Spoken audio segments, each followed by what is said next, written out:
All right, welcome everyone. Today is Tuesday, September 9th. The time is 7:00 p.m. and we are convened as the Provo City School Board of Education.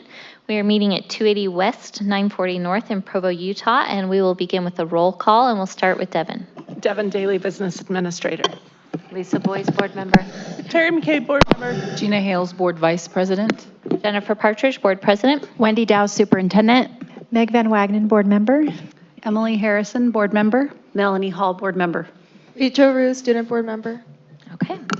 Thank you. Before we take a motion to convene, I just wanted to announce for those in the audience tonight, if you are here to give any public comment, there are forms in the back, and we invite you to start filling that out now, so then when the time comes, you're ready to turn that in and we can take your public comment. So, do we have a motion to start our board compensation hearing? I move that I'm going to say it correctly. Oh, wait, hold on.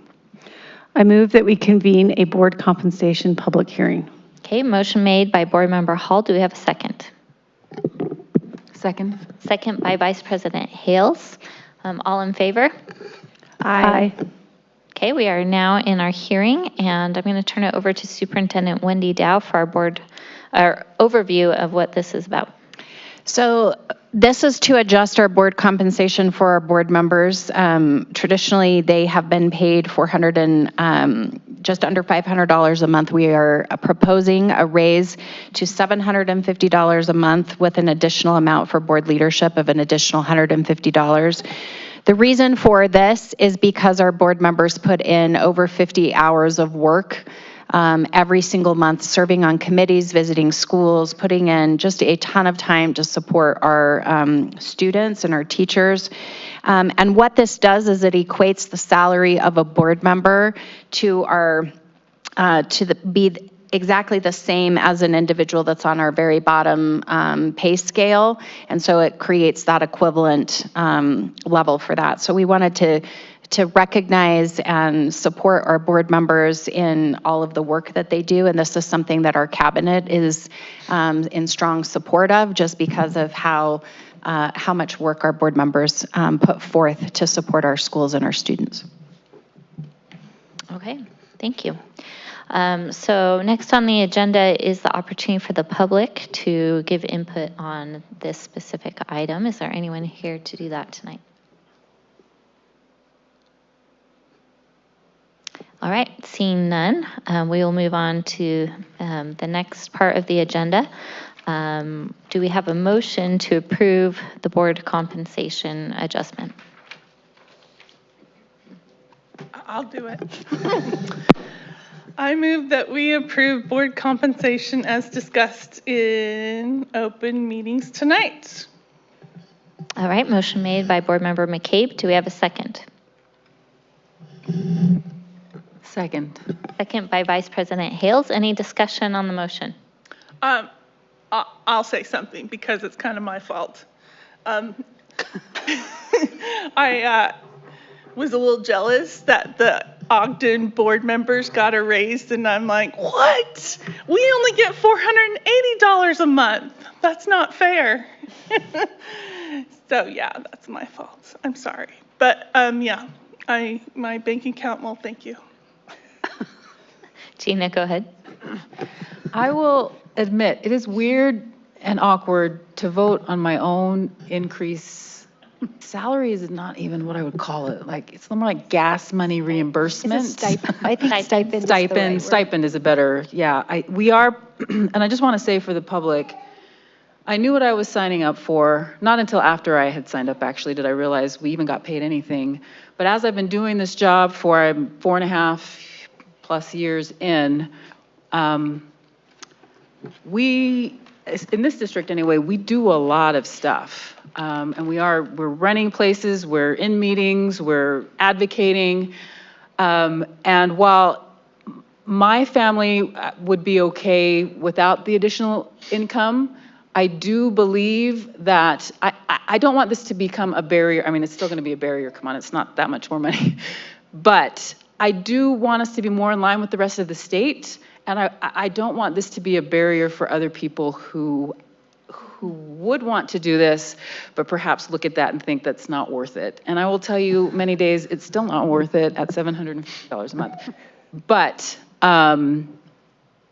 we are serving the public, and I do think that we need to be in line with the state. So while I've had people say you're enriching yourself, I'm like, have you seen how much it is? Not really enriching myself, but I do think it's important for us to be in line, and I think it's important for us to treat the Board of Education with some dignity. And I think 480 was okay, but I do feel that 750 more accurately represents the time and effort that we are putting into this. I almost call it a calling. It kind of is a calling to this position, this elected position. Okay. Any other comments? Discussion? All right. Then we will go ahead and take a vote. All in favor with aye? Aye. Any opposed? Okay, that passes unanimously. Now I'd like to entertain a motion to adjourn our board compensation hearing and convene our business meeting. I move that we adjourn the board compensation hearing and convene the business meeting. Okay, motion made by Board Member Boyce. Do we have a second? I'll second. Okay, second by Board Member Van Wagenen. Do we need an all in favor with that? Let's do it just to make sure. All in favor with aye? Aye. Aye. All right. We are now in our business meeting. And tonight's opening remarks, that is me. So, welcome everyone to our business meeting. It feels so good after, in the summer, we hardly have anyone in this room. And so it is wonderful to have so many here in person. I know many of you are here tonight to support teachers and colleagues who are receiving awards. And it just feels so good to have you all in here.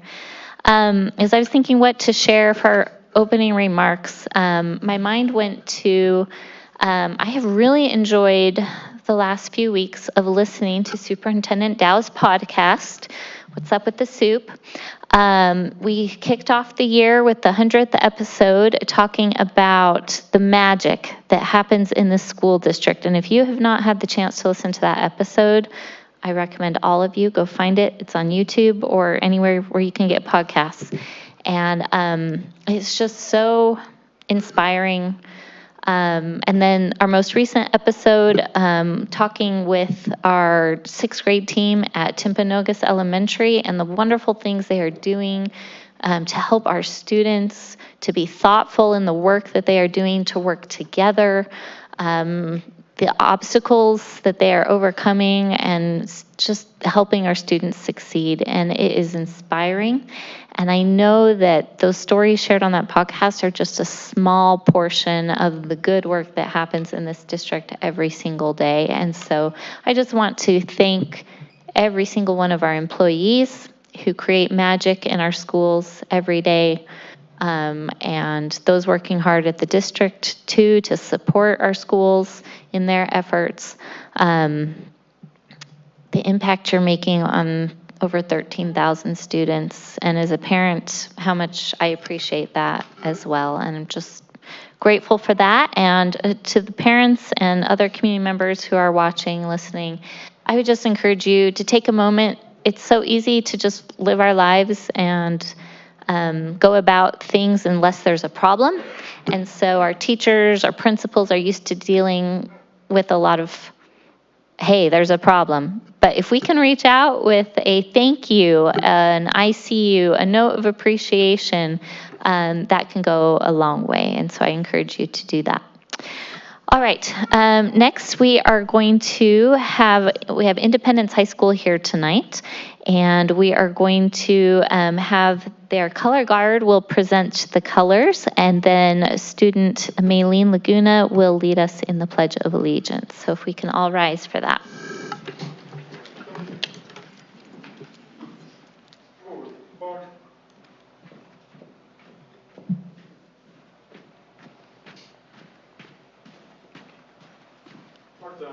March.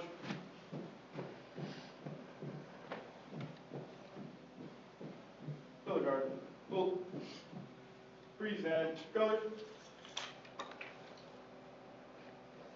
Please say the pledge with me.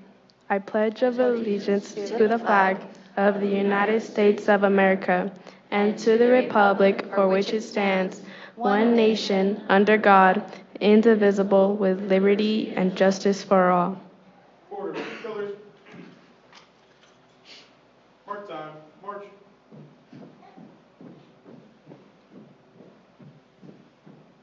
Forward. March.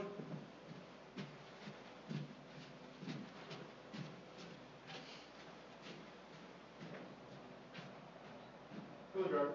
School.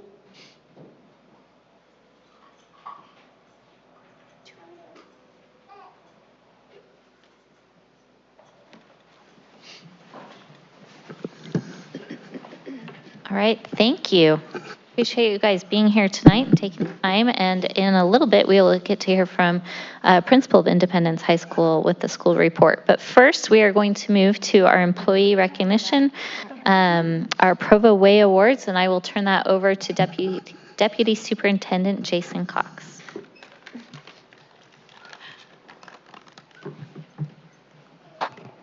Good evening, school board.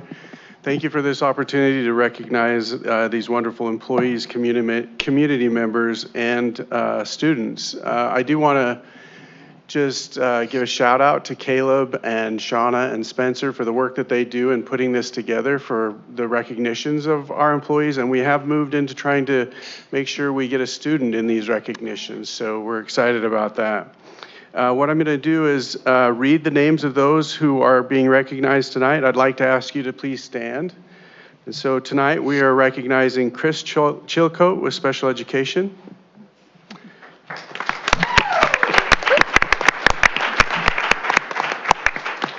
Kelly Valdez from Sunset View Elementary.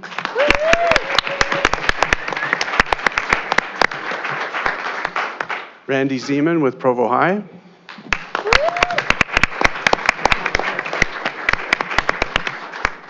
Noel Lewis with Wasatch Elementary.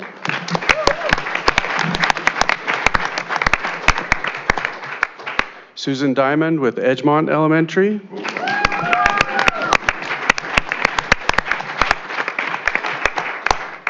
And our student this month is Amaya Tolman from Timpview High School.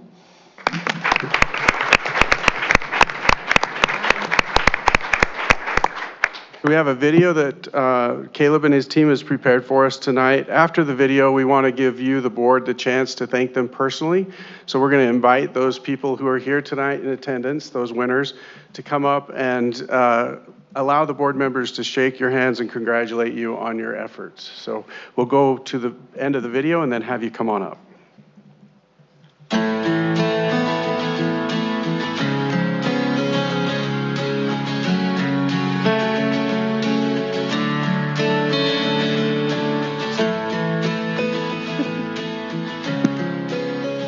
Chris Chilcote is a former principal who willingly took on the assignment to serve as our Assistant Director of Special Education, and aren't we glad he did. He is in the schools daily supporting principals and teachers with IEPs. He helps teams problem solve tricky situations and figures out ways to provide the resources that the school needs to ensure that every student is successful. He is often over at East Bay Post High, our school for students who are between the ages of 18 and 22, and has worked closely with the special education director to ensure the best services for students at every age across our district. When I speak with staff members and principals about what is going well in their schools, they specifically cite that the support they're receiving from special ed is better than it ever has been before, and it is in large part because of the presence and involvement of Chris Chilcote. He has made all the difference in helping schools know that they are not in this problem-solving space alone. He listens and he seeks to understand and then works with the team to figure out the best way to achieve results for a student. He is a game changer.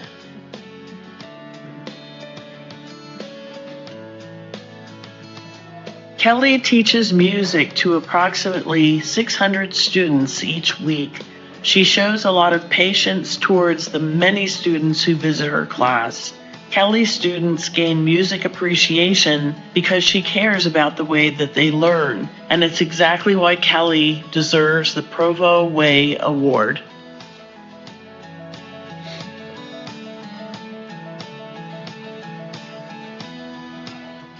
Randy will do anything to help any of our students succeed. She teaches in a way that students really understand math by using different learning styles to accommodate all students. If special circumstances come up and the student may be out of school, she's very communicative and is willing to work with them. For example, one of her students was extremely sick and she printed off the math worksheets, giving them to parents so the students wouldn't have to do them on campus. She spends countless hours of after-school tutoring and will even send videos to her students to answer math questions after hours. If she is concerned about a student, she always notifies us counselors so that we can get them help. If anyone deserves this award, it's her.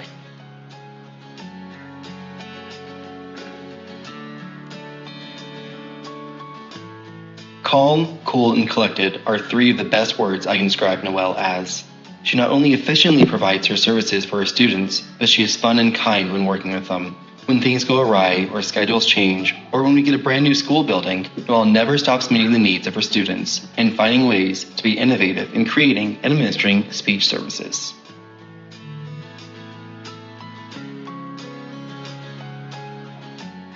Susan Diamond is a team player, very flexible and very intentional with her students. She embodies the qualities of a warm demander. She sets high expectations for all of her students and accompanies it with the support needed for them to meet those expectations. She's very curious and thinks outside the box to problem solve. She's always willing to share ideas and resources and collaborate with her teams and colleagues. Many parents have said that she's the best teacher their children have ever had. We appreciate her great teaching and dedication to students here at Edgemont.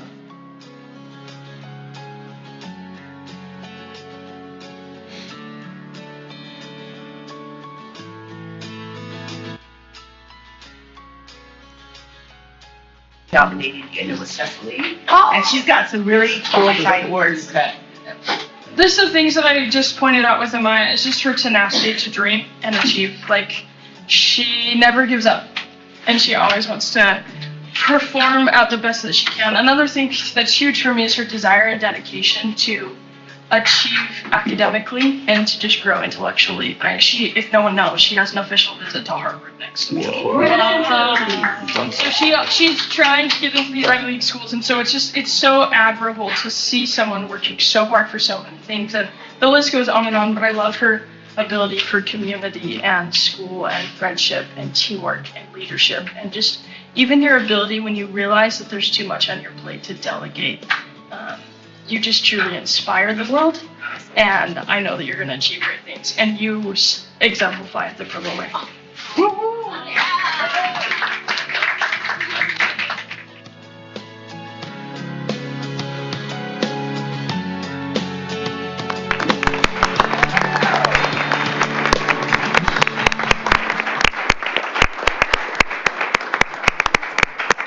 I'd like to give the board the opportunity to thank you personally, so we'll have you come up and start here on this end and just go across here.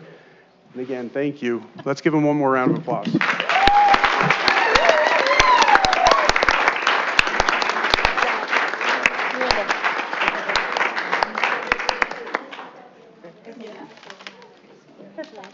Thank you. Right here. All right. Okay. All right. Remind me your name. Thank you. Okay. Thank you. Congratulations. That's awesome. Thank you. Hi, fellow SLP here. Way to go. Congratulations. Hey, Kelly, right? Yeah. Congratulations. Hi. Thank you so much.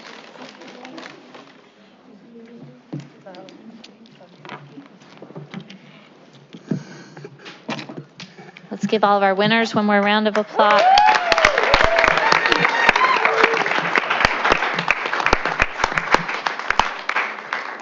One of my favorite parts of every board meeting, so inspiring. So thank you for all that you do. And thank you for everyone here to support them tonight. Before we move on to our school report, I just want to give another reminder. If you're here to give public comment tonight, we have some forms in the back, and if you will start filling those out now. Once they are filled out, you can turn them in over here to Bonnie, our assistant, on your right side of the room here. And then when that time comes, we'll be able to call you up for that. But now we're going to turn it over to our principal of Independence High School, Jacob Griffin, for a report on his school. Woo! Yeah, hey, let's clap.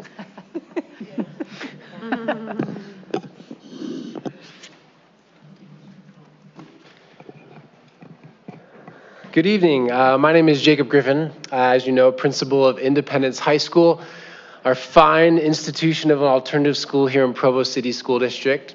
And I'm glad to be here with you tonight to brag and be excited about my staff and faculty and students and families that we have at our school.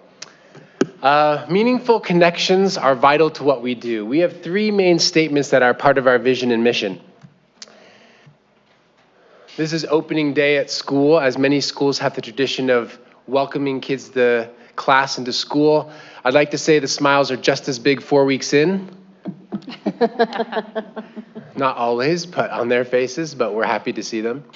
We provide unmatched interactive, emotional, and social opportunities for students at Independence High School.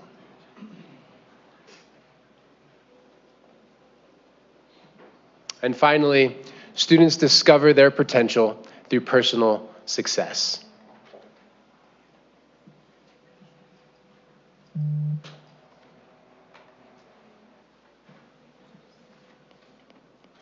Who are we? We have 250 plus students, depending on the hex or the term that we're talking about.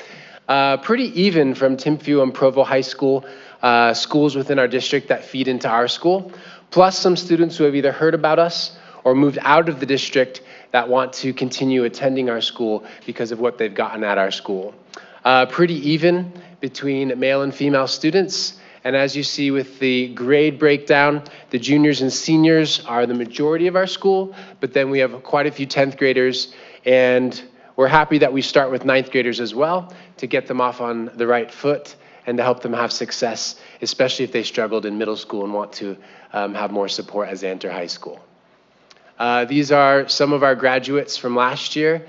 As you see, wonderful looking kids going to do great things. How about the adults? 40 plus caring adults. 24 teachers and certified staff, 20 plus support professionals. A big thank you for that support. 5 of our staff have been there 20 plus years. If you look at the number of teachers and certified, that's about 24. It's a pretty good number. 4 of our staff have been there 15 or more years, and then 7 of the staff have been there 10 or more years, and others ranging between 2 to 9 years that weren't listed here. We had a project where everyone had something they enjoyed or a hobby that they had that our photography class took out on our campus, hence the pictures with teachers and the different things that they're holding. Some of our successes, we're pretty excited and happy about the consistency of helping students that may otherwise not have graduate. As you see from 2012 to 2024, a steady increase with the trend line. Where our population is so small with only 50 to 75 seniors depending on the year, a few seniors here or there will cause a dip to go down or up, hence some of that down and up over the years. But overall, an upward trend line, which we credit to our teachers and the hard work that they do and the connections that they make with students and the love that they show them so that students feel like they want to be there and they want to move on to bigger and better things with their life after graduating. Some other successes we have, we just had our family perception survey that we gave for accreditation this year that we will have in February, which is always a fun thing. And Kincaid, if you'll click on that for me, that'd be great. Just some highlights at the very beginning of the survey. If you notice, most of these perceptions are at 85 to 95% of either very pleased with or the next option as well, as you see. So between absolutely and somewhat, we have make us feel welcome, treat us with respect, 81 and 12% on the highest. Think about children's safety when making decisions, 67 and 21%. Could scroll down a little bit more. Set aside time to build relationships with students, 66 and 18. Help children believe in themselves, 73 and 16. And we feel really happy that our parents, our guardians, our constituents, overall have really good feelings about what the school is trying to do for our students. And we'll use this survey and obviously look at those that maybe are lower and try to figure out how we can make even more connections with our parents. But when this data came back after registration this year, we were pretty happy to see that those that we're working for and working with felt pretty good about the efforts we were trying to make at our school. Back to the slide, please. And then so many other things I could talk about that I'll just list. Multilingual class expansion from level 1 and 2 classes to level 3 and 4, which we haven't had, which we're excited to have. That really helps our multilingual students. STEM cohort collaboration, 2 teachers working with a grant to take kids on 6 field trips in the year to see if field trips out in the field help kids have a better disposition or interest in science fields. And the data that they take before and after shows that it has increased their interest. PLC team leaders and data collaboration at our school. Where our school has all singleton teachers, it's been a little bit harder to follow a traditional PLC model. But despite that, we are trying to have these teacher teams from different subjects collaborate on their data and get professional expertise from each other. And so far, I walk in those meetings and honestly kind of gives me some chills because such cool things are being talked about with those teams. Instructional coaching cycles that our teachers are going to volunteer for and then get rewarded with an IHS coat, which will be fun, a little incentive nudge. Payday pancakes, always a good time, and everyone's always welcome as well. Now, some challenges. I call them the big 3 typically, and these are grades, attendance, and behavior. Something that we're always trying to improve on and find best practice for. As you notice, at Independence High School, students often seek us out because some of these things have been struggles in their high school career. And so as you notice, chronically absence is significantly higher than most schools in the district. Once again, those that we're serving, we're trying to help them feel welcome and want to be back at school. And so as we see this, there are many things we try to implement to try and lessen this number, but it's still a concern and a challenge that we have every single year. Grades as well. Attendance is closely tied to grades, and so when they're not showing up, it's hard for them to pass. There's a lot of interventions in place, but still when we see halfway through a term so many failing grades, it is concerning to us, and our teachers do lose sleep over it, and they think and work in their teams to figure out how to help students not only get their credits, but pass and master the things they're trying to teach in class. And then behavior as well. Students who aren't at school a lot, or students who have struggled emotionally or for other reasons, sometimes have a hard time regulating at school. So figuring out how we can help them regulate is always a challenge, and trying to regulate ourselves as we are navigating these complex situations is definitely something that is always on my mind, and we're trying to work through and figure out. Ways that the district has and can continue to help and the board can support us. The attendance campaign is really exciting, a lot of fun. We're sending those reels out. We're hoping parents are seeing them. At our first parent-teacher conference, we'll be able to ask them if they've been seeing those and if it's making a difference. But I think the overall push as a whole district is great. We're unified. We have these similar goals, and Shauna and her team and Caleb are really helping us be able to advertise for that. Grades are closely correlated to attendance. So, our hope is that as attendance increases, so will the grades. In addition to the PLC focus, and the building leadership team trainings that we're having this year are great. The full day dedicated to bringing a team to the library or to the conference center or wherever we have those.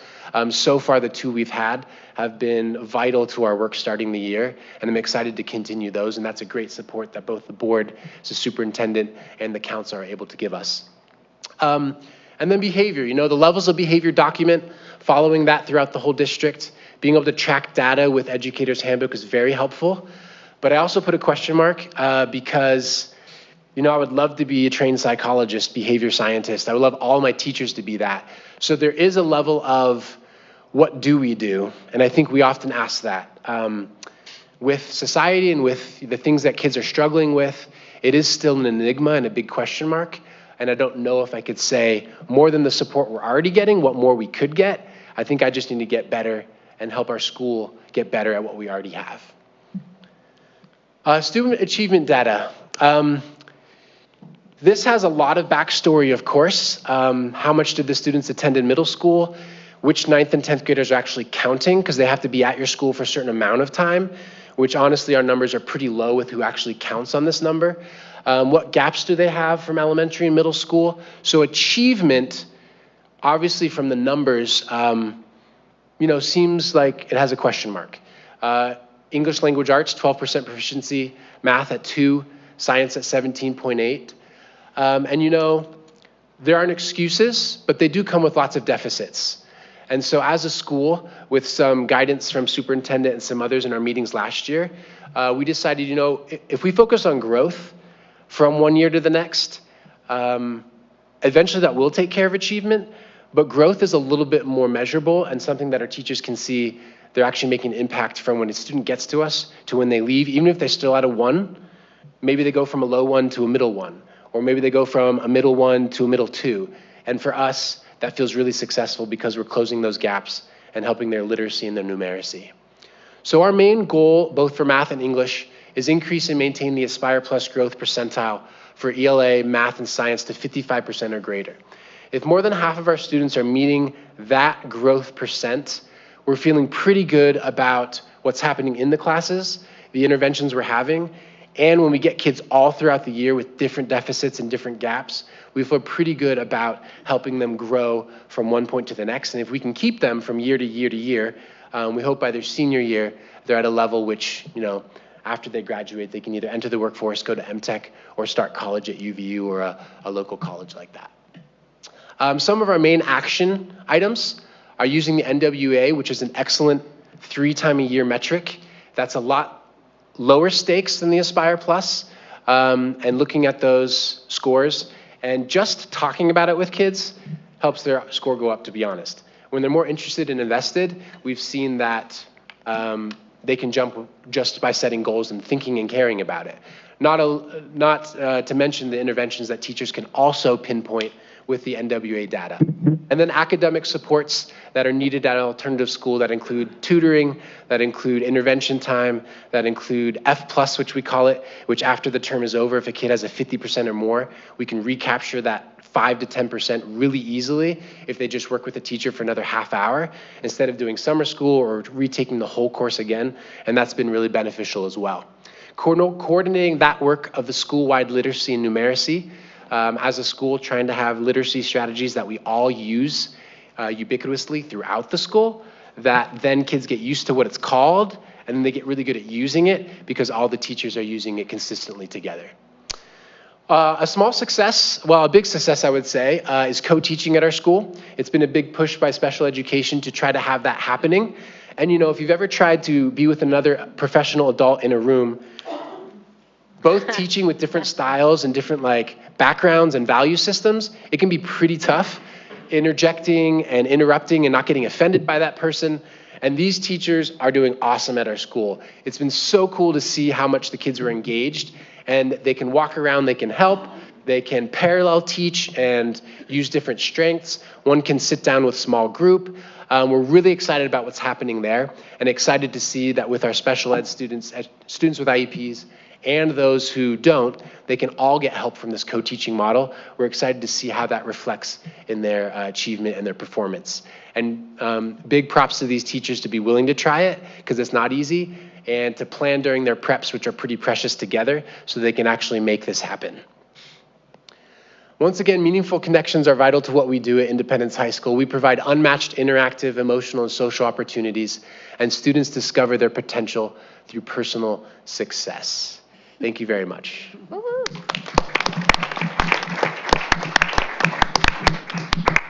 Love the picture there. That's awesome. All right. What questions or comments do the board members have for Principal Griffin? I just want to say that since being on the board, Independence, your guys' graduation is always a highlight at the end of the year for the public who's here or listening. Jacob writes a poem that is very specific to every graduating student. It's super fun, and you can, the mission that you've stated here, the 3 times I've been to your graduation, I have felt that mission with those graduating seniors, so it's really great. It was a fun time. Yeah. Yeah, Lisa, go ahead. Well, I haven't been over it's been a while since I have been in the day teaching, but if you walk into the halls at Independence High, there's something really special there, I feel like, and I think a lot of it comes from from my perspective, the way that your culture with your entire staff and team of teachers there, just it's really a place where you can tell people are there because they care about every student.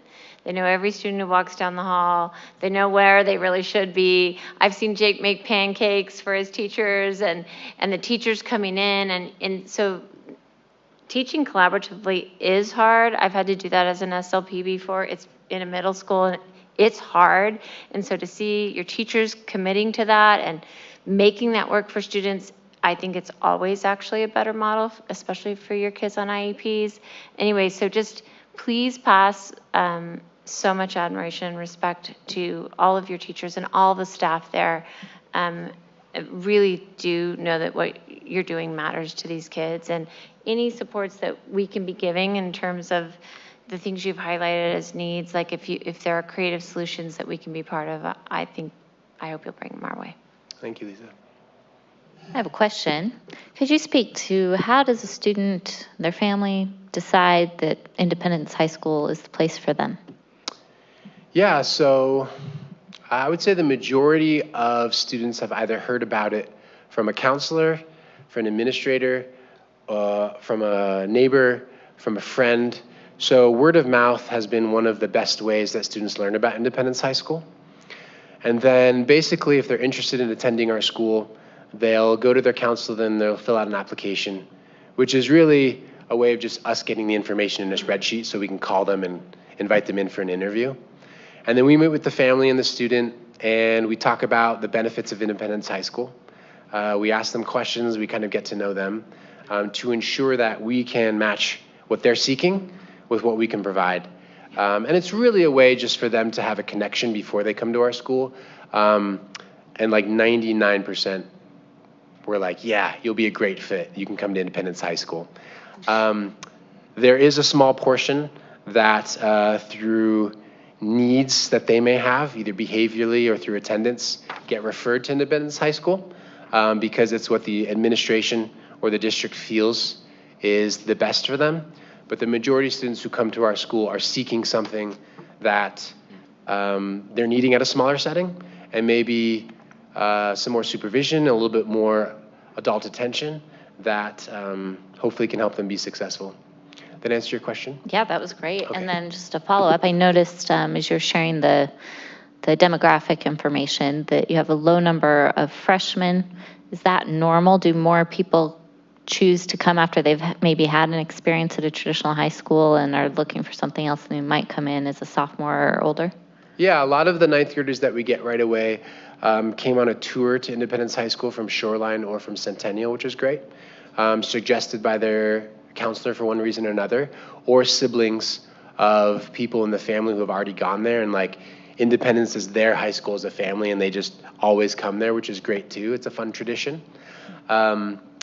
And then, yeah, definitely after the first quarter or the first semester at Provo and Timpview, through counselors, through parents, or the students themselves, if they feel like they're not being successful for one reason or another, then we will increase that number over the year and end with more freshmen than we definitely started with. Okay.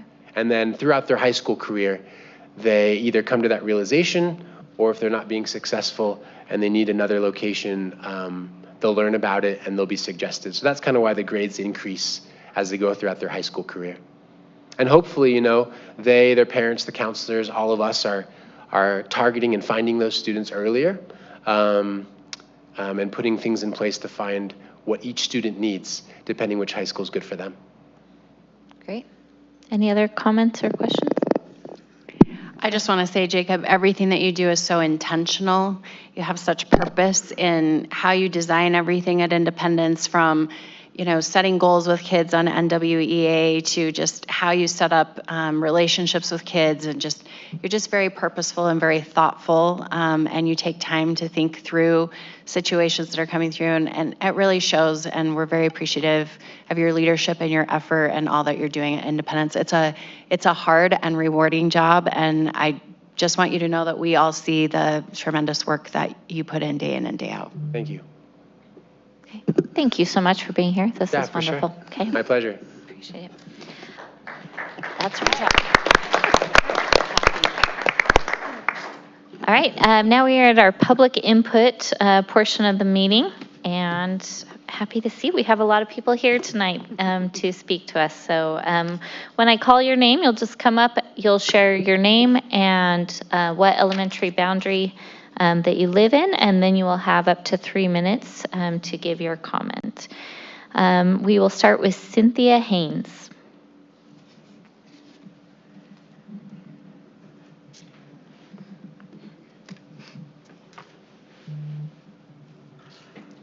Hi, my name is Cynthia Yanes, and I'm on the boundaries of Timpanucas Elementary School.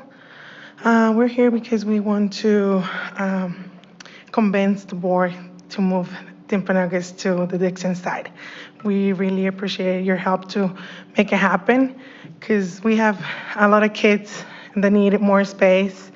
The kids are so close to a dangerous street, a busy street. We don't have space to park. It's a big thing in that area. The kids, they don't have enough space to go play outside.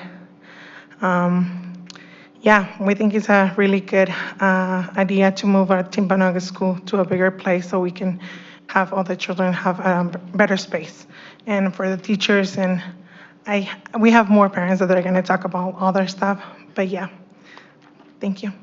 Thank you, Cynthia. All right, our next person is Laura Pablo.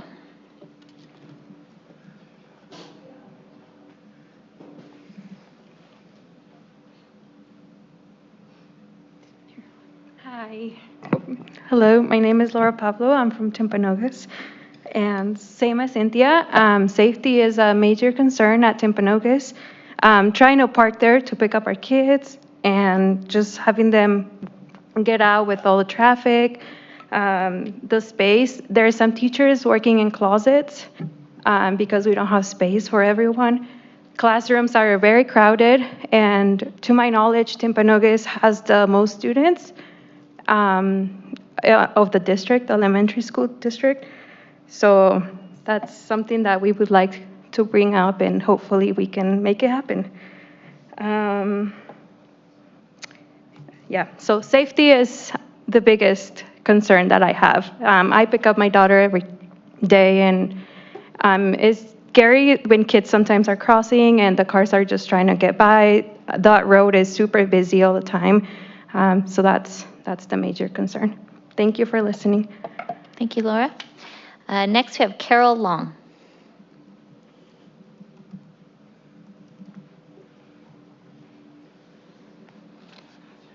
Hi, I'm Carol. I live in the Timp neighborhood right across the street from Timpanogas.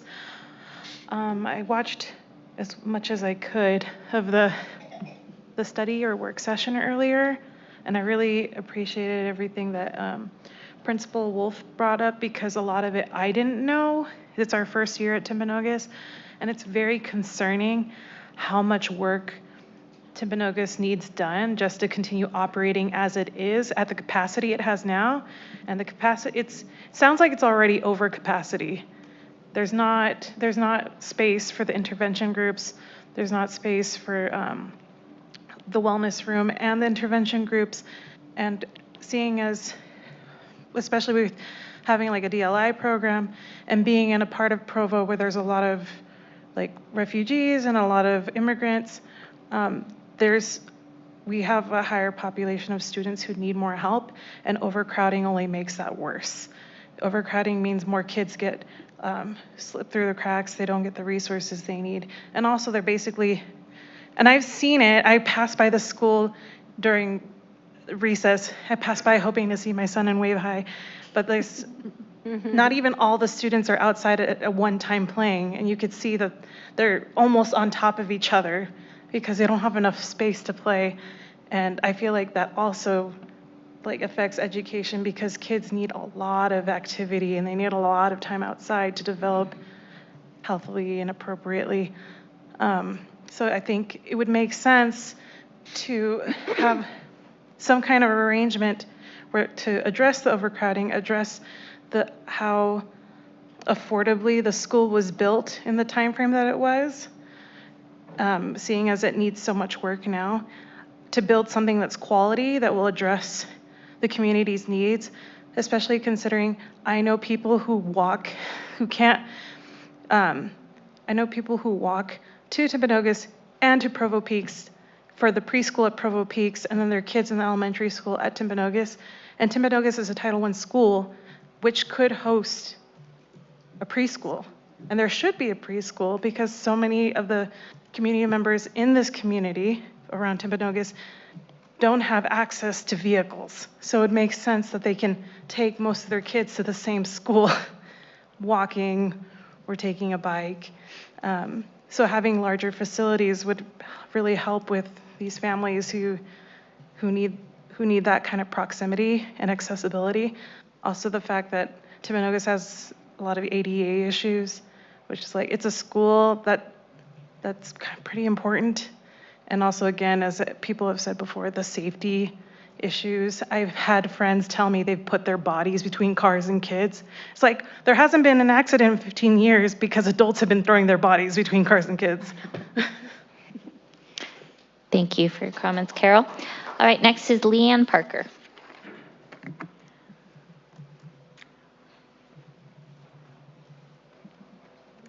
Good evening. I just want to start with an expression of gratitude for all the hard work I see so many people doing, including the school board. Can you state your name? My name is Leanne Parker, and I am the assistant principal at Timpanogos Elementary. Thank you for allowing us this time. I want to speak in support of the families, teachers, and community members of Timpanogos Elementary who are advocating for a new school building. Timpanogos is a place where teachers, parents, and staff work tirelessly to make magic happen. But despite our best efforts, the building itself holds us back. I often walk through my neighborhood and pass by Rock Canyon and Edgemont elementary schools. The wide lawns, the multiple playgrounds, it's clear that space and facilities matter. At Timpanogos, we have the second highest student population in the district, but the smallest playground per square foot per student. During recess duty, kids in grades K through 6 all share just 2 playground structures. One was removed, the spider web, when the cables started to unravel because of old age. Our open space has to double as soccer, kickball, and football fields, all overlapping, of course, all cramped. The problems go beyond recess. In summer, the old AC often fails, and in winter, repairs are constant for the heating system. The cafeteria is so small, we have to turn away parents who want to eat with their kids. There's just no room to have extra people. It's all one noisy, crowded space.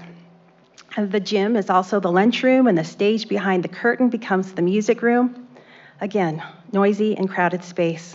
We need more space. And as a Title I school, our community would benefit enormously from having a preschool. I'm a former kindergarten teacher, so yes, preschool, but we simply don't have the space for one at present. These are just a few of the things I've seen in my first year at Timpanogos. Just 1 year, and I've loved working with the students, teachers, and families already so much. And I see that we need a building that matches the energy I have seen there, their effort, and the potential of our students. So I want to be on record that I support a plan to build a new school on the Dixon site. My children did not attend any Provo schools, but these Timpanogos children are now my children, and I'm advocating for them. I don't live on this side of Provo, and I know what will happen if we do advocate for a new school because it will mean taxpayers pay more. But I am on the other side of town and would gladly do that to support all children in Provo School District. Thank you. Hey, thank you, Leanne. Next, we have Jordan Gibby.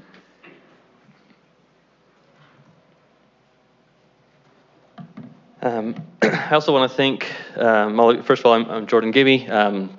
I reside in the Wasatch boundaries, but my son attends Timpanogos. And I've expressed some of my thoughts to you all in an email in the spring. Appreciate the replies I got to that and the time and attention to this issue. I echo the thoughts that have been shared about why Timpanogos being on the Dixon site makes sense. And I think those are the highest priorities, the safety, the space.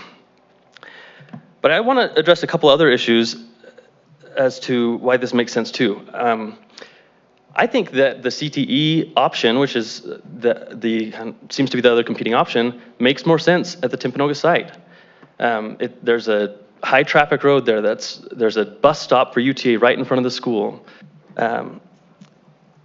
That's a place where people from all over the city can get to easily to have those programs that I think are important. Whereas access to Dixon, the Dixon site is more nestled in the neighborhood. I know one of the things that has been brought up for a CTE program is aviation. The students are going to need to get from the classroom to the airport if they're doing aviation studies. UTA is a great way to do that. So if it makes sense to have Timpanogos on the Dixon site, if it makes sense to have the CTE school on the Timpanogos site, then and there may be other reasons why it would make sense to do it otherwise. I haven't heard those. The primary reason I've heard to do the opposite is financial. So if it's about money, which is also important, taxpayer dollars are important, I think it's better to do it right the first time, to get this in the right place. There may be, and I'll say that again, there may be more costs to put Timpanogos on the site. The estimates that are online say that a new Timpanogos would be $75 million. Building the CT school on the Dixon site would be $50 to $75 million. So we don't know, right? And those are estimates. But even if in the short term it's less expensive to build the CTE school on the Dixon site, in the long term, getting it wrong costs more money. And I think that's what we're seeing with Timpanogos, the way it was built years ago, and cutting corners doesn't get us the financial gains I think we're looking for. I'm not a construction expert, but I've done some DIY in my time, and when I try to cut corners, it takes longer, it costs more. So I think let's get it right the first time and let's put the schools where they need to be. Thank you. Thank you, Jordan. All right, next is Eric Bybee. Hello, my name is Eric Bybee. I live in the Rock Canyon elementary boundaries, but I have the privilege of sending my kids to Timpanogos Elementary.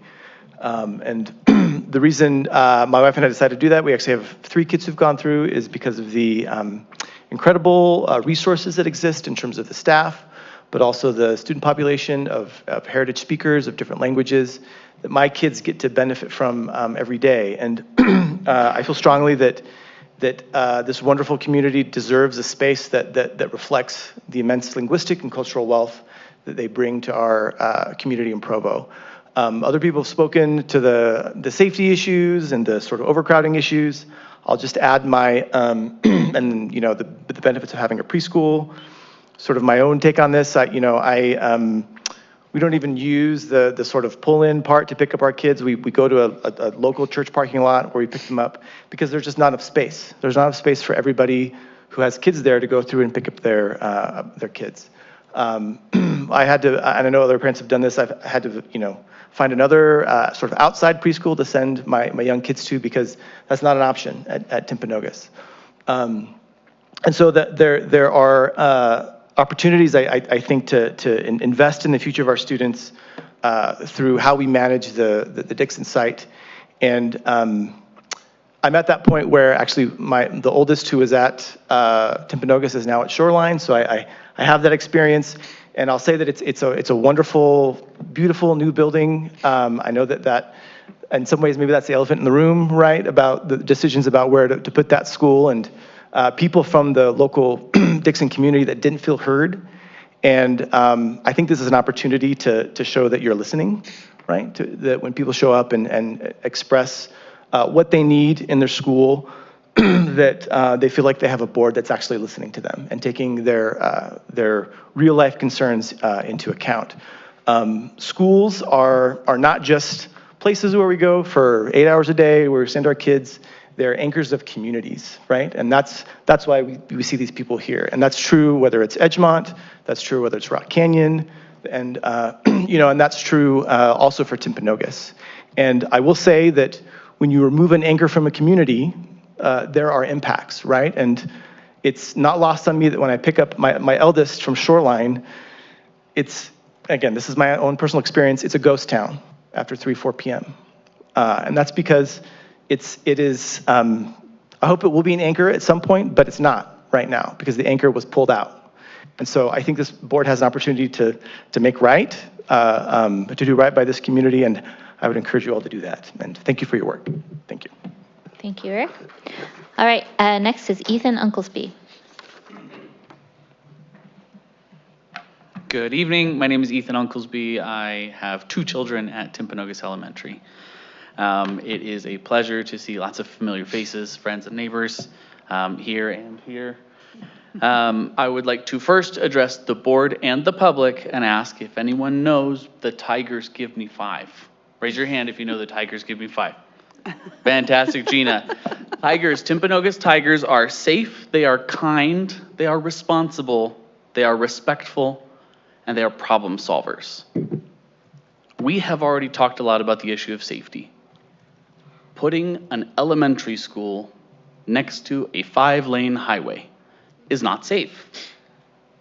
It would be much safer to put an elementary school in a neighborhood. Tigers are safe. Tigers are kind.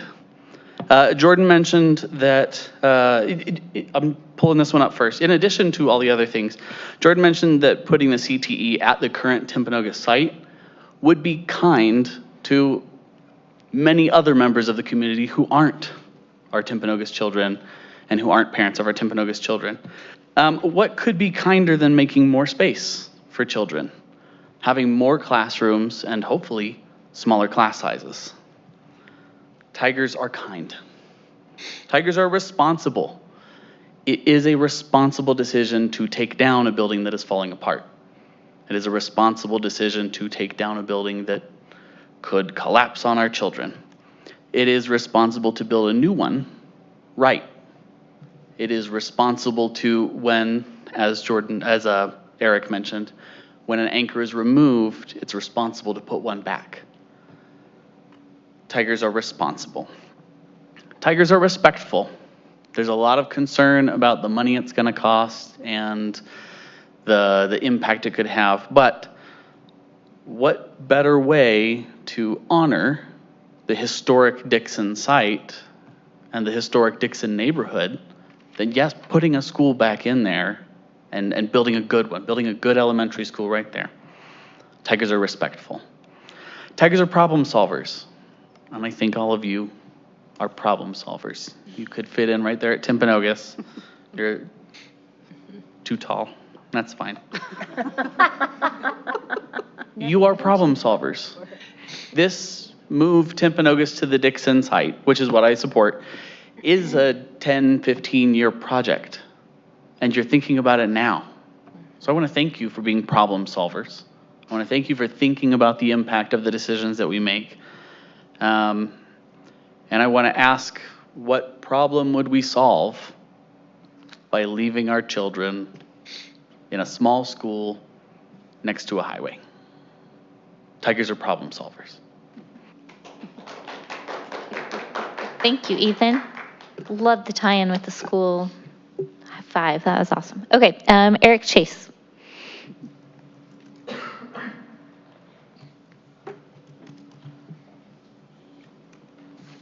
Hi, my name is Eric Chase. I live in the Timpanogos elementary boundaries. I haven't always been in favor of moving Timpanogos to the Dixon site, but I want to point out what we had there as far as the intensity of use. For 90 years, we had about between 800 and 850 students and all the faculty and support. So almost 1,000 people on the Dixon site for 8 hours a day. And now that is all vanished. And I want to make sure we bring some of that vitality and the appropriate level of intensity of use to the neighborhood. An elementary school with a big elementary school like Timpanogos with 625 students or whatever, and that the support and all the stuff that goes along with that is approaching that kind of level. A CTE school does not need 8 acres in the middle of the city. And I hate to say it, but the school district is not a good neighbor as far as facilities and integrating into the community. There are no sidewalks along Fox Field here and through the heart of downtown. Ask the people who live by Grandview Elementary how they feel about having an empty lot there for decades. It's not what the neighborhood needs, and I feel like if we move Timpanogos to the Dixon site and we can build something better on the Timpanogos site and bring the vitality we need back to our neighborhood, that is a good solution. Thanks. Thank you, Eric. And the last one that I received is Chanel Robinson. Thank you. My name is Chanel Robinson. I am a parent at Timpanogos Elementary. However, I do live in the Lakeview School District boundaries. I am also the PTA president at Timpanogos, so I'm here to speak in both capacities as a parent and as a voice for parents in our PTA community. As a PTA, we would like to see Timpanogos move to the Dixon site, as you heard tonight. We support that for three primary reasons: safety, space, and opportunity. Speaking to safety, as we all know, it's on such a busy street. One concern I hear over and over from our parents is that they're worried about their kids trying to get to and from school. Lots of our parents are working parents. It's a low-income area with parents who are working hard to make ends meet for their families. And that means sometimes, and a lot of times, they can't walk their kids to and from school, and kids are doing so on their own. And they're trying to navigate those roads and that traffic by themselves, which can get pretty hairy, especially in the mornings during rush hour, because then we get two busy roads going at the same time, both State Street and 500 North, which becomes a major east-west corridor during rush hour in the mornings. So parents are worried, and they're rightly worried, because as we've heard, we literally have adults trying to put their bodies between kids and cars. It's just not a safe environment for kids. Additionally, during school hours, we've had some students with developmental disabilities and delays who have nearly made it into State Street. We've had a couple of close calls in the last couple of years with teachers sprinting after students. And you know, these are students who can't understand the safety concerns, and if they get into State Street, the chances of them getting hit are very high, which is something no one wants to see happen. Second, space. We all know the school was built too small to begin with. The day it opened, we had to pull out portables. It was already too small. It was built too small and too cheap to begin with. And as we've heard, we have teachers literally teaching out of supply closets. We have specialty teachers who are crammed in with equipment. There's nowhere to put kids who need IEP help, who might need help with reading, who might need help with behavior. The school is doing a great job trying to be creative, but there simply isn't the space, and it's a huge problem in the school that these kids who do have more needs don't have the space to have their needs met the way that they need them to be met. Finally, opportunity. We haven't had this opportunity before. This is a once in probably several lifetimes opportunity to move Timpanogos, keep it in the same neighborhood, not make it a huge hassle for parents to get their kids to school. And I think this is the time to do it, because this opportunity will not come again. This is our chance, and I think it is the time to take it. If any of you have ever been to Timpanogos and seen our kids and met our community, they are a special group of kids. These kids have so much potential. They are amazing, and I would urge you as a board to invest in these kids the way we've invested in other kids in this community. I live by Lakeview. Timpanogos is the second largest school right behind Lakeview, only 60 kids smaller. I see what Lakeview looks like compared to Timpanogos. There are 3 playgrounds, huge fields, massive areas of blacktop for kids to be playing, an enormous school with plenty of room for parents to gather, to have school events, and Timpanogos is lacking all of that despite being only 60 children smaller. So I would urge you to do right by these children, to invest in them, and to invest in their futures. Thank you so much. Thank you. I want to thank everyone who is here tonight to give public comment. I'll speak on behalf of the whole board. We value hearing from our community, and especially on important issues, especially you are living experiences that we benefit from hearing from as we make decisions. And so that is very helpful and important. And I'm impressed, at least one of you already also watched our discussion earlier tonight. So thank you for dedicating the time. We will be discussing this some more at our next meeting on September 19th, and hope to be able to come to a decision soon. So we're continuing to work on that. So thank you for the input. And for anyone watching, if anyone else has input, please email the board at boardofelducation@provo.edu, and we would love to hear everyone's thoughts on this or anything else, right? All right, we will now move to our business items, starting with our first one is a consideration to approve the bond resolution related to the bonds we authorized in February for Timpview, and I will turn it over to Devin to explain this. So generally, this preliminary official statement is approved at the time the bonds are authorized, but because we waited intentionally until the next fiscal year so we could put off our first payment until after another bond dropped off our schedule, this is just an approval of that preliminary statement that gives preliminary, these are not final numbers, the sale has not happened, but this is our preliminary statement from both Farnsworth Johnson, right, and Zions Bank. So. Okay, thank you.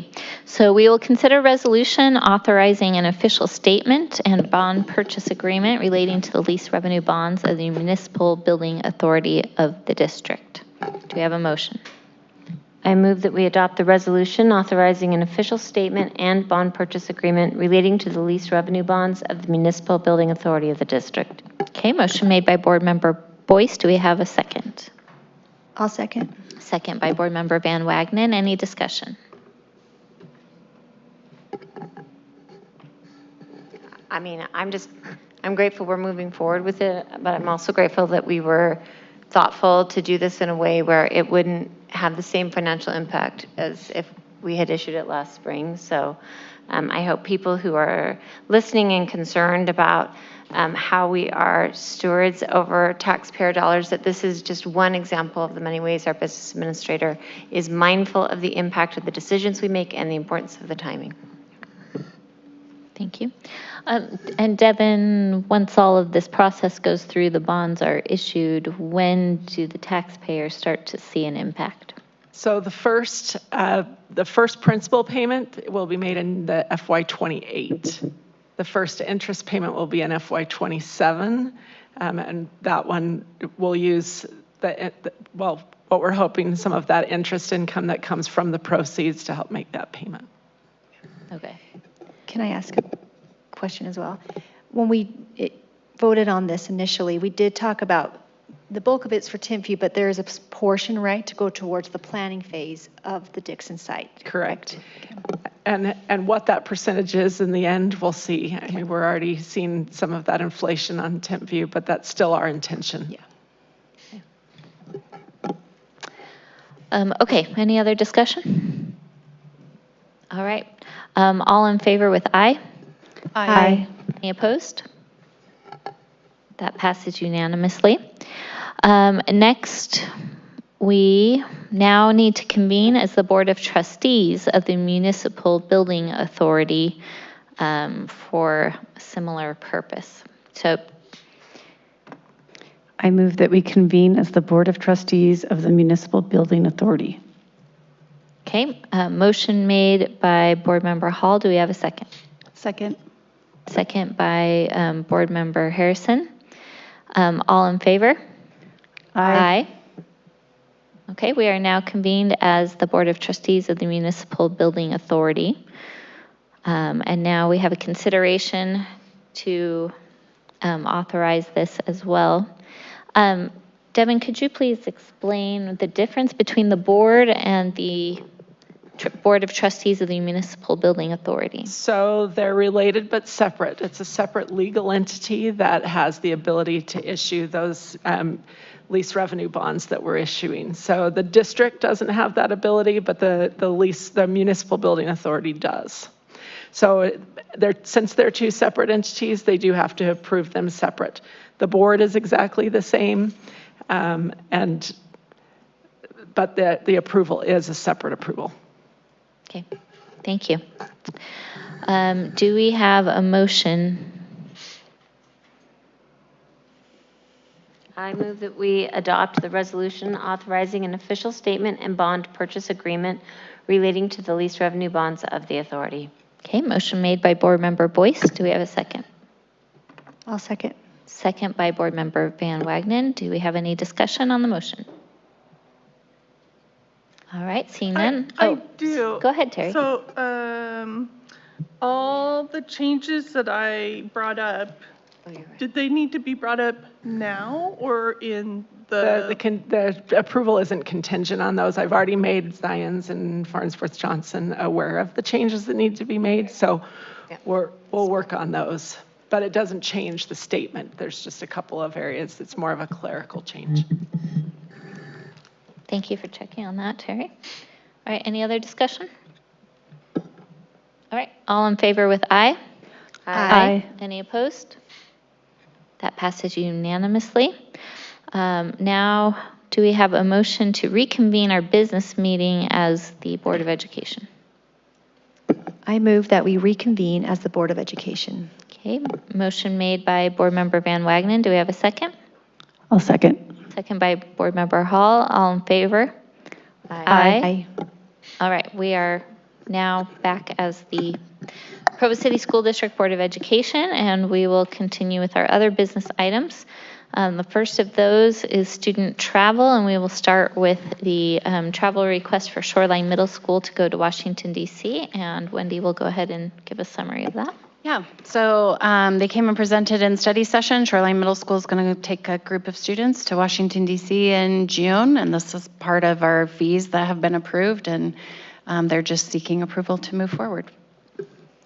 All right, do we have a motion? I move that we approve the Shoreline Middle School student travel to Washington, D.C. in May 2026 as discussed in open meetings tonight. Okay, motion made by Board Member Van Wagenen. Do we have a second? Second. Second by Vice President Hales. Any discussion? Just wondering, should it say June or are they really going in May? They're going in June. Oh, so maybe we should change the approval. Isn't it May to June? They leave in Should May we and just return say in 2026? What are those dates? Should we just say 2026? Should I restate this? Go ahead and restate, yeah. I move that we approve the Shoreline Middle School student travel to Washington, D.C. in 2026 as discussed in open meetings tonight. All right. Thank you. And thank you for catching that, Emily. Okay. Any other discussion on the motion? You need a second. Oh, do we need to re-second it? Okay, re-seconded, sorry, by Board Member Vice President Hales. Okay. Any other discussion? All right, all in favor with aye? Aye. Any opposed? That passes unanimously. Okay, next is the Provo High School Performing Arts travel to New York City. This is several groups at Provo High School that are going to New York City. Important to recognize that several of them did not travel last year, and they're seeking to create kind of a really cool experience for the students. All right, do we have a motion? I move that we approve the Provo High School Performing Arts student travel to New York City request. Do I need to have a year? Does it matter? 2026. 2026, as discussed in open meetings tonight. Okay, motion made by Vice President Hales. Do we have a second? Second. Second by Board Member Harrison. Any discussion? I want to say I appreciate that they were thoughtful about not having multiple out-of-state trips for their departments, and that most of them have not done a big out-of-state, because that's always a concern I have, is doing big trips every year can be a burden on families. I would like to encourage our district team to really emphasize to them that we would like them to not get home too late on that last night before they have to go to school the next day, if they can arrange the schedule to get home at a decent hour, so that they're all more likely to go to school the next day. So, any other discussion? All right, let's take a vote. All in favor with aye? Aye. Any opposed? Okay, that passes unanimously. Next, we have some policies. So we'll start with policy 1008. This policy just changes some language about making sure that board members take and sign the constitutional oath of office and that those signed oaths are filed with the business administrator. All right, do we have a motion on this? I move that we approve updated policy 1008, board member eligibility as discussed in open meetings tonight. Okay, motion made by Board Member Hall. Do we have a second? I'll second. Second by Board Member Boyce. Any discussion? All right, seeing none, all in favor with aye? Aye. Any opposed? That passes unanimously. Next is policy 1103. This is on board vacancies and how vacancies on the Board of Education would be filled, and we discussed a couple of options on the language in study session for that. Okay, and I see a suggested motion that does use option 2 is what we had talked about that we preferred. Yep. So, okay, do we have a motion? I move that we approve updated policy 1008, board member eligibility. No, 1103. I realized that. I'm sorry. Who would like to do 1103? Thank you for trying. Gina, did you? I can do it. Yep. I move that we approve updated policy 1103, board vacancies with the option to rephrase as discussed. With the option to rephrase as discussed in the open board meetings tonight. Okay, motion made by Vice President Hales. Do we have a second? I'll second. Second by Board Member Boyce. Any discussion? All right, all in favor with aye? Aye. Any opposed? That passes unanimously. Next, policy 1700, board compensation. This is an update to our policy about board compensation. We did also have to add some language about the public hearing. We have approved this policy in the past, but we want to add those updates to bring us in alignment with state law. All right, do we have a motion? I move that we approve updated policy 1700, board compensation as discussed in open board meetings tonight. A motion made by Board Member Harrison. Do we have a second? I'll second. Second by Board Member Hall. Any discussion? All right, all in favor with aye? Aye. Any opposed? That passes unanimously. And our last policy for tonight is policy 3300, gender inclusive schools. This is just an update to bring us in alignment with state law, and we did some language changes, but talked about that in study session. So it does reflect those changes in the policy that's online. All right, do we have a motion? I move that we approve updated policy 3300, gender inclusive schools, as discussed in open board meetings tonight. Okay, motion made by Board Member Boyce. Do we have a second? Second. Second by Vice President Hales. Any discussion? All right, all in favor with aye? Aye. Any opposed? All right, that passes unanimously.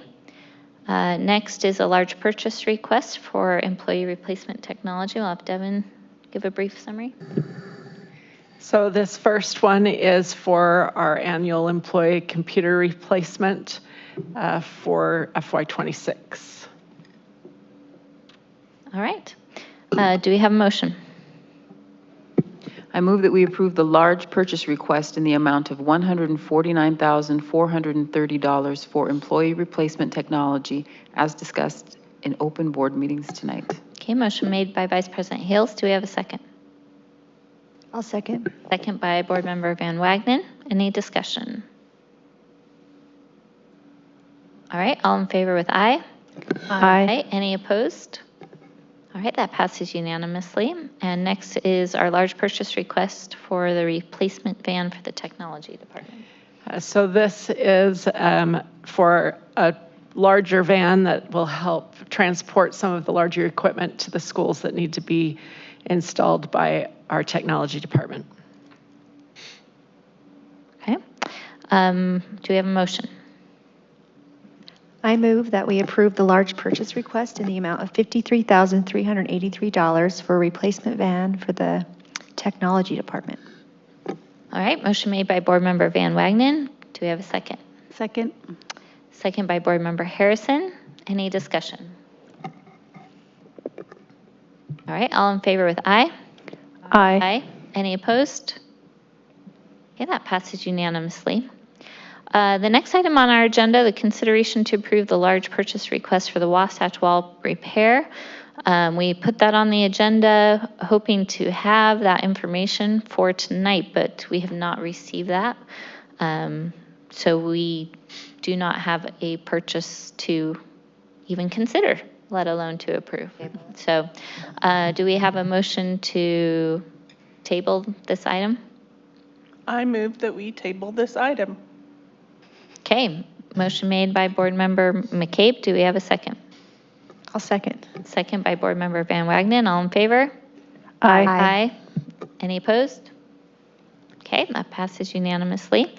And next is our consent calendar. Do we have a motion? I move that we approve the items on the consent calendar. Okay, motion made by Board Member Hall. Do we have a second? Second. Second by Vice President Hales. Any discussion? All in favor with aye? Aye. Aye. Any opposed? Passes unanimously.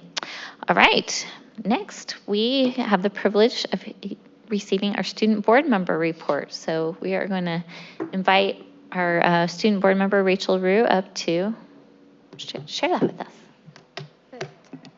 Okay.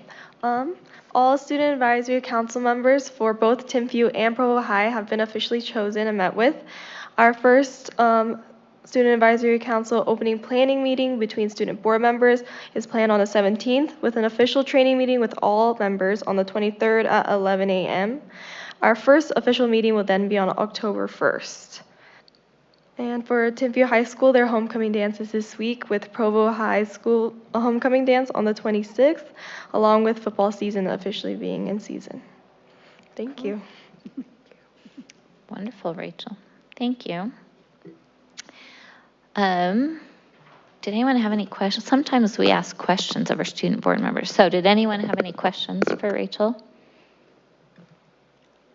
All right, next month though, we might, so be ready. Okay, great to have you. Okay, we'll turn it over to Devin for our business administrator report. In respect of time, and I know it's been a long meeting for everyone, I am just grateful to be part of such a great district, and one that the public is so well involved in, and that we can really have some great conversations. Thank you, Devin. And I will add to your report to say that Devin's been working her tail off for a very long time and is doing so many good things that go unnoticed by the public. And we appreciate you and your department and all the hard work that you are doing and the way that you guys overcome some of the challenges that we have as a district. So thank you. Thank you. Okay, now is board member roundtable. This is where board members have the opportunity to report on any of your committee assignments or anything else that you've been working on. Let's just popcorn it. Who wants to go? I'll start. Okay, go ahead, Meg. Well, I'm starting mine with I did shirk one of my duties. I just need to go home. Carrie, thank you for accepting I didn't go to safety committee this month because I had the opportunity to go volunteer in a kindergarten class at Wasatch. The invitation was extended and it conflicted with my committee assignment. But I felt like that is a place I wanted to be and was grateful for the opportunity to be in one of our kindergarten classes and see the challenges, see how well these teachers are getting these kids set on a really solid foundation for their schooling. So there's my report of not doing my duty, but doing something else. Nice. All right, who else would like to share something? Go ahead, Emily. Okay, so I've had a chance to go to a community council meeting, a PTA meeting, and kindergarten. Oh, so you beat me. It was so fun. The kindergarten part. Sorry, PTA and community council kind of boring, but kindergarten is not boring at all. I just want to say the teachers in our district and the PTA people that show up and community council people that show up and care about their school, I'm just so grateful for that. And shout out to Miss George at Westridge. She is amazing and she did such a great job. It was the third day of school and it was awesome to watch her work with those 25 little kindergartners. So thanks. All right, I'm going to just piggyback on that. So I had the opportunity to go to Rock Canyon and Edgemont's kindergarten day. So I missed Timpview PTA because of it. So, but anyway, no, so because they were conflicting. But Superintendent Dow and I got to witness lunch being served to those kindergarten kids, and I'm telling you what, they need a raise. That was like herding cats. So it was, but they did it. It was great. Those little kids and it was their first day, and they did a really good job. I want to say thank you to our policy committee. Lots going on in there, and Wendy keeps us on track, and I really appreciate all that. Our school community councils are starting to get put together. If you have the opportunity to put your name on there to serve, please do. This is your opportunity to take those funds that parents get to decide how to use. So please consider serving in that way. I'm grateful for our PTAs and all the hard work they're doing and for their support. Awesome. And I'm the nerd who thinks PTA meetings are fun. So I enjoy them. And I think I was at PTA meetings when both of you guys were in classrooms and stuff, but I'm hoping to get to kindergarten classrooms soon. So, all right, Gina. I attended the CAPS advisory board meeting. I don't even know if it was this week or last year, but I attended it. And I appreciate the work the efforts that are being put into that program. And I encourage parents, I highly doubt any high school students are watching, so I'm going to encourage their parents who might be watching, or maybe they turned it off, to check out this program. It's where the kids are given a project for, is it a semester or a term? Does it matter? First semester. They come in, they're in a business environment, and they have the opportunity to work on real life issues. And it was fun to see the community people who came in. Most of them are from, not most, but a lot of them are from businesses, and how do we partner and how do we make this program better? So I encourage people to take a look at that. It's a great resource we have in our district.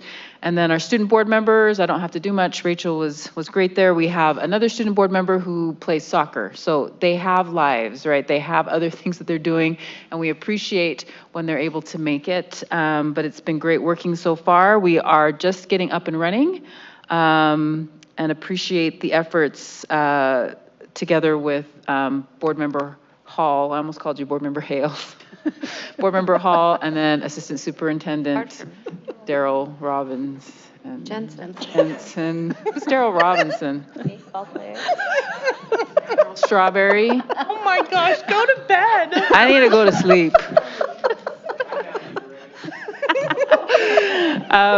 But it is quite the undertaking. I'm like, as I think about everything we've done, and working with Melanie's been great, but I'm wondering how we were able to do it the last couple of years, because it's labor intensive, but in my opinion, it is well worth any labor that we put in. I enjoy hearing from students. I enjoy hearing their opinions. And I am hopeful that our students will be able to participate and present in our USBA conference that's coming up in January. So that's all I've got.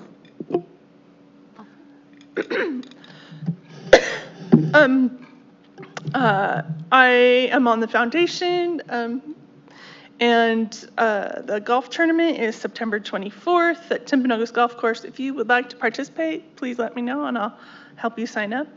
And then at safety committee meeting, we discussed to put a second fence at Amelia by the roundabout, and the principal mentioned it in PTA meeting yesterday. And I've been to 3 PTA meetings in the last 2 days, I guess you could say, and a community council meeting. And then I also went to kindergarten at Amelia and Franklin, and we had a fire drill during when we were at Amelia. And then I got to sit in on my son's kindergarten teacher, so that was fun.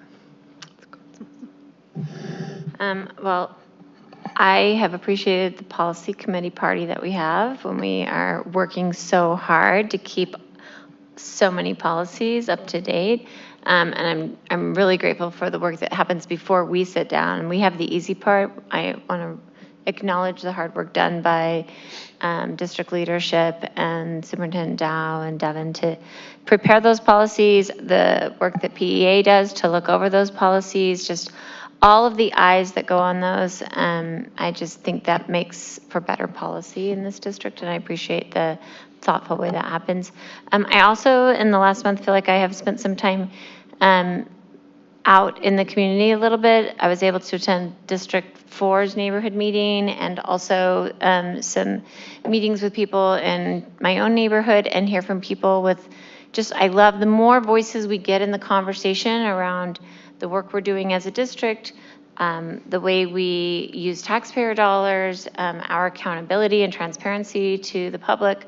I think the better that we do. And so I'm always grateful for the chance to hear from people, to hear concerns people have and suggestions people have, and to be able to bring those back and to see just how well people hear, listen, and respond, I feel like, to the concerns that are out in the community.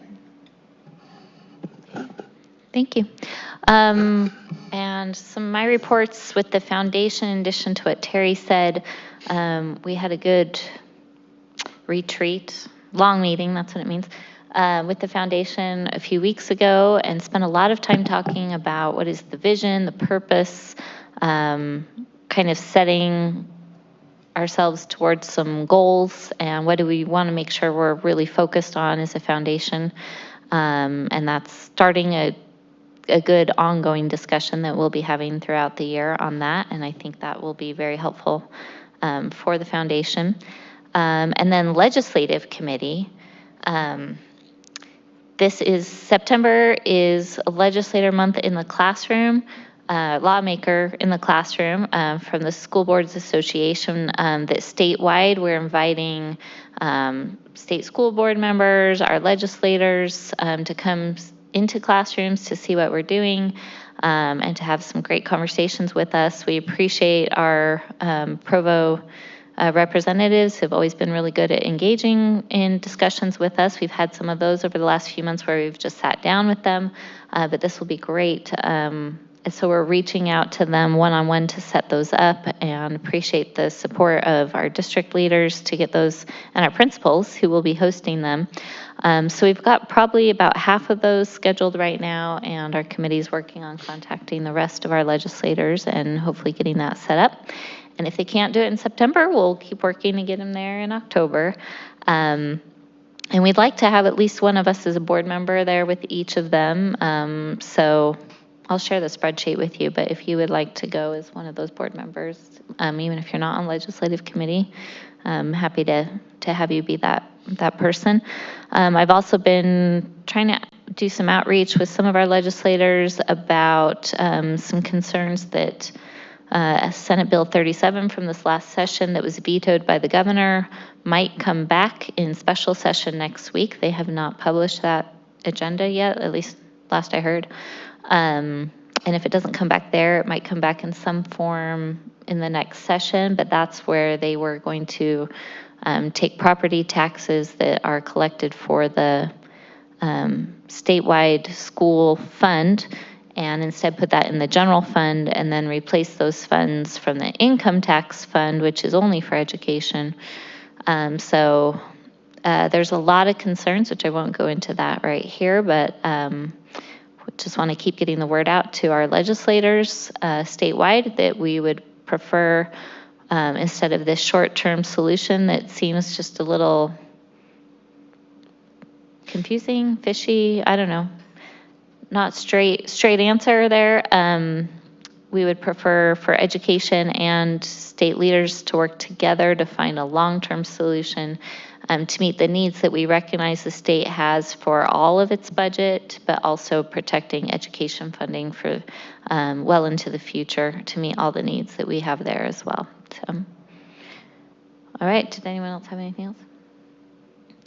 All right, we'll turn it over to Wendy for the superintendent's report. So you'll notice on approved student travel, Melanie, we did fix the Timpview volleyball charge. It was I think that says 280, but I don't know. My eyes are dead. So anyway, we did fix that for Timpview. We did verify because we also have a kind of a similar thing that happened with Provo High, and they were covering it entirely with fundraised amounts, and so they were not charging a separate fee for that. But you'll see the ones that have been approved up to this point in time. I just want to highlight three quick things. One is our Parent Advisory Committee and our Community Connections Committee. We have some really invested people in our schools that really care and are really trying to help us do some great things, be aware of situations that are happening, and provide us with some really good feedback. And very genuine and hardworking and really want us to be successful. And I really appreciate the time that they're willing to put forth. And I'll be sharing all of that with you, some of our minutes and some of the things that came out of those two meetings. And then today we brought in our building leadership teams. We had a little fewer than half the schools today, and then the rest of them are coming on September 30th. That we're paying for out of a grant, just to really help them. Those building leadership teams, they were diving into their school improvement plans and their data and creating action plans for the next 45 to 90 days based on that data, and trying to understand how you're piecing all of these different pieces of data together, how they all kind of help us gain a greater picture of the work that we need to do. And we had taken principals through that process last Thursday at Principal Leadership, so they were the ones that were actually leading their teams through the process, so kind of scaffolded those conversations. I think a teacher came up to me and said, this is really the first time I've seen a presentation with special ed, teaching and learning, continuous school improvement, and research and assessment, and school leadership all collaborating together and showing that we're working towards the same goals. And I thought it was interesting that they noticed that it wasn't like this is just owned by one department. This is something we're all working on together in this process. So that was a win for today. So that's it. That's awesome. Yeah. What a good compliment there. So, all right. Do we have a motion to adjourn? I move that we adjourn. Okay, motion by Board Member Boyce, and we are adjourned. And our next Now we meeting, will go home and go to bed. Friday, September 19th, we have an all-day meeting. That's right. Turn into a pumpkin. I can't believe